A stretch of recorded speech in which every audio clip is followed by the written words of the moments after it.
Hey, Paul here for Retro Gaming Arts, and today this is going to be a video about the story of how I got into gaming, and this is a response to RAX the Great's video of how he got into gaming, and his video was a response to NES Addicts, which was a response to Smash JTs. So it's actually trickled down, and now I'm continuing it, and at the end I'm going to pass it off to someone else to continue this trend. So how did I get into gaming? So it all started when I was a little kid, obviously, and I went to my buddy Dave's house, and Dave had a Sega Genesis. It was a Sega Genesis Model 2, and I went over there and we played King of the Monsters, and it just blew my mind. I'd never seen anything like that before, and I just wanted one, and I wanted to play, and I always wanted to go to Dave's house and play. And then eventually, so I kept, asking my parents, like, I want a Sega, I want a Sega, I want a Sega. So I eventually ended up getting a Sega, but when my parents went to get it for me, there was no Sega Genesis. There was only the Sega CDX. So that was my first console ever.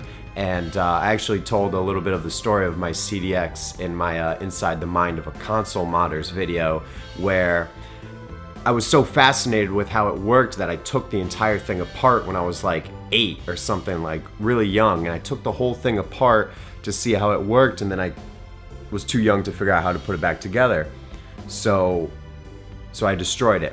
But anyway, before I ended up destroying it, I do remember going to a couple neighbors' houses. One neighbor in particular, her name was April. She was a year older than me, and at this time, she was playing her older siblings' Nintendo. So I would go over there and play Nintendo, and we would play Bubble Bobble and Skate or Die. And we got to level 99 in Bubble Bobble so many times and never beat that game, but we got to level 99. I also remember playing Doom and Myst over there on a computer, and that was just, so there was that. And then I had my buddy Dave with Sega Genesis, and then I had my own CDX, and I had 2 games for the CDX, and it was one disc that had it was the classics. It had Echo the Dolphin, Super Monaco GP, Sonic CD, you know the disc I'm talking about, and Golden Axe, if I didn't say that. And I played that disc and all the games on that disc, Shinobi, Columns. I played all those games over and over for the entire time I ever had it. And I also had Power Rangers, the fighting game one, but the Sega Genesis version. So I played those over and over forever, and then when I would go to my buddy Dave's house, we would sometimes play Jurassic Park, and like I said, King of the Monsters, and all sorts of other different games. But that was really the start. I had another neighbor. He lived like 2 roads down or something. Like, I went to school with him, I don't really remember, but I remember going to his house and playing Nintendo as well, and we would play Mega Man, and we would play the same level over and over because we were kids, and that game was hard. And eventually we ended up beating one level, and it took multiple weeks of going over and playing it, and it was just awesome. So after I destroyed my CDX, I didn't have a game console for quite some time. My next game console ended up being the Sony PlayStation, because I remember going to my cousin Matthew's house and seeing he had a Sony PlayStation, and that blew my mind. The only thing I could understand, that it took discs, my CDX took discs, and it worked. And then I remember being fascinated with the ports on the back, because it was one of the early revision models of the PS1 where it had the RCA jacks and the composite video right on the back. And I remember looking at it and just being like, what are these? What do these do? And just being fascinated with that. And he wasn't home the first time I ever saw it, and I was at his house and I was trying to hook it up by myself, and I couldn't figure it out because it was different from my CDX. But I didn't get to experience it then. I got to play it later on, the next time I went over there, and that blew my mind. So that ended up being my next console, not because I asked for it, because I didn't even know what it was called when I first saw it, because it was just mind-blowing. Like, this is like my CDX but different, like, what is this?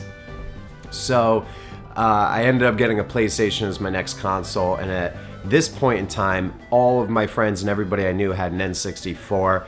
I had the PlayStation, and I loved it, and I was so happy with it. I remember asking another one of my cousins for Final Fantasy VII for such a long time, and I do remember even getting to go to Toys R Us. Didn't get anything at Toys R Us, but I remember seeing all the little slips where you pull the slips out to, you know, and then you take it to the corner, and that's how you get your game. But I remember seeing Final Fantasy VII at Toys R Us, and it was like $69.99, and I was blown away because I was like, it's not $50? I've never seen a game that was more than $50 before. Never. And I was like, oh my God, it must be so good. 3 discs! It comes on 3 discs! Oh man, I couldn't, I wanted it so bad, and I wanted to get it so bad, but it was $60, $70. It was an expensive game. It was more than any other game. I don't remember exactly. Like, thinking back and trying to remember, I remember it being like $500, but it wasn't. It was like $60 or $70. It was a little bit more. I know that. I couldn't believe it. And so I asked my cousin, and I asked my whole family, can I get Final Fantasy VII? Can I get Final Fantasy VII? One of my cousins just randomly bought me a lot. I have a lot of, my cousins range very great in age. So this cousin to me was actually, like, looking at them like as a kid, like they're an adult. Like, I'm 12, they're an adult.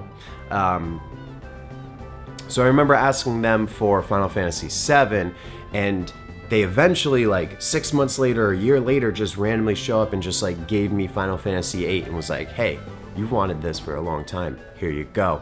And I remember getting it and being like, this is Final Fantasy VIII. Like, I didn't say that because I was like so in awe that like one of my cousins just gave me a random brand new game. I was like blown away by that. But then I was like messed up because I'm like, wait a minute, this is Final Fantasy VIII. I didn't even know they made an 8. And then I was like, but it's not 7, but it's 8, but it's Final Fantasy. I don't know, it doesn't matter.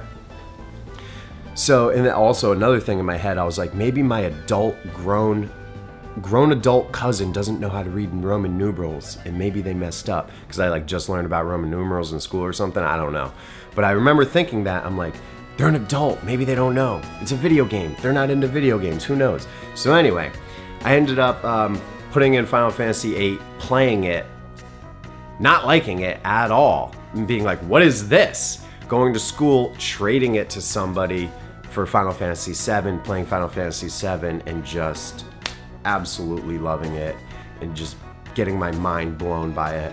And so that's PlayStation era, and mind you, everybody else I know has an N64. We're playing PlayStation, and just, it was like those moments in life that like really just, the awe and the being blown away by all these random different things. And there's like so many more situations I could tell you about that like blew my mind as a kid, that like got me solely, like truly into gaming, but those were just some of them.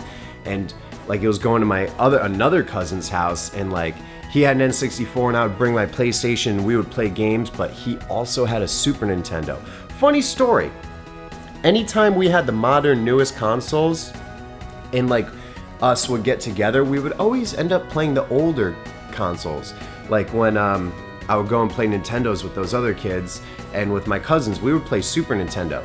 That was my first ever time seeing a Super Nintendo, was at like my cousin's house when like the next generation console was out, at least that I can remember. It was the first time like I played and like understood it and like had a good grasp. And I even remember being with my cousin and getting Doom, because he found it at some like department store in like a clearance bin for like $1, and like we had like change in dollars in our pockets, and he got a couple of games for $1. And I remember him getting brand new Doom for Super Nintendo for $1. So anyway, and maybe that's where like the retro stuff comes from. I was always playing the older stuff, even when I had the new stuff. I enjoyed them both equally. There was no differentiating between any of it. It was all awesome. Fast forward a little bit, I ended up getting into computer games like Counter-Strike, most specifically. Started playing that in 2001, and I pretty much just played Counter-Strike for the next 10 years, only exceptions being arcade games and Street Fighter, and that's why arcade games were big. because when me and my friends, we would travel to Queens in New York City and we would play in the LAN centers and play Counter-Strike, we would always go to Chinatown Fair and play, we called it the Street Fighter Arcade, but it was actually called Chinatown Fair, I found out later, but we literally just called it the Street Fighter Arcade. And we played Marvel vs. Capcom 2, Capcom vs. SNK 2, Alpha 3, Street Fighter 2, just all the Street Fighter games, and like, they always got the new ones as they were coming out. So I remember going there, playing Street Fighter games, and then the next time I would go there, a new game would come out and they would have the new cabinet and it would just be awesome. But me and my friends, we would go home and play Street Fighter like together, like in the living room on a console with a controller. But other than computer games and Street Fighter, I only played those two for about 10 years. And I was still like collecting games and like purchasing all my old games from all my old friends while I was only playing computer games, as like in my head was like something was telling me, and this is actually a very in-depth long story of why I only played computer games and this whole thing, but that's another time, another thing. And I would collect the games, but I wouldn't play them, and there was something in my brain that was telling me like, you're not gonna play this now, but you're gonna want this later on. And that was like always this subliminal thing, like when I would come across like cheap games or whatever, it was like, you're gonna need this, you're gonna want this, like you're gonna want this, just grab it now and like keep it safe. And that's what I did with a lot of games. So yeah, so that's actually pretty much the gist of it, how I got into gaming. So I want to hear some other stories, and I want to continue this whole thing going. So Russ Lyman, I'm calling you out for you to do one of these videos, and also Grana Banana, this dude with like a little banana on his head with a little plantain puppet. I want to hear how you guys got into gaming. Thank you guys so much for watching, and I'll see you next time.